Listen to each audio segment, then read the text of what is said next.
ఆహా! జీవితం అన్నది మజ్జిగలా ఉంటే ఎంత బావుండేది.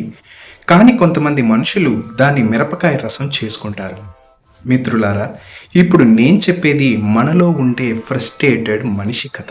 ఫ్రస్ట్రేషన్ అంటే ఏమిటి? అది మనిషి సంతోషాన్ని తినేసే దొంగలాంటి ఆత్మ.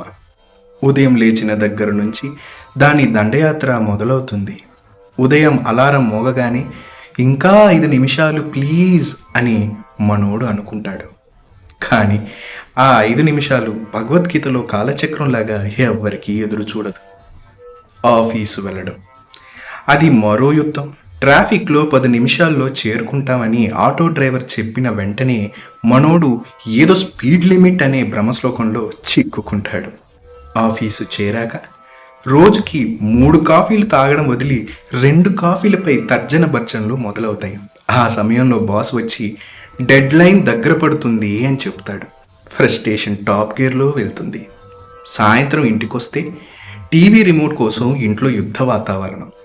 మా సీరియల్ టైం నువ్వు న్యూస్ టైం అప్పుడు చూసుకో అన్న మాటలు మనిషి ఫ్రస్ట్రేషన్‌కు కిరీటం పెట్టినట్టు ఉంటాయి.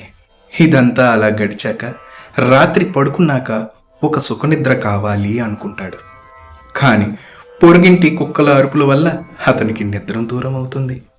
ఫ్రస్ట్రేషన్ కూడా సైలెంట్‌గా తలపట్టుకొని ఇక నేను ఏమీ చేయలేను అంటుంది.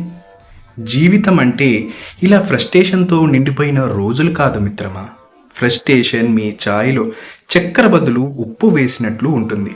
దానిని పట్టించుకోవద్దు. మన పంచాయతీలు తగ్గించుకుంటే జీవితమంతా మంచిగానే ఉంటుంది. ఇప్పుడు కొత్త సంవత్సరంలోకి అడుగు పెడుతున్నాం. కాబట్టి మిత్రులారా, మన ఫ్రస్ట్రేషన్ కూడా పాత సంవత్సరంలో వదిలి వచ్చేయాలి. నా వీడియో చూస్తున్న ప్రతి ఒక్కరికి, అలాగే ఫ్రస్ట్రేటెడ్ జీవితాన్ని అనుభవిస్తున్నటువంటి ఎందరో మహానుభావులందరికీ నూతన సంవత్సర శుభాకాంక్షలు.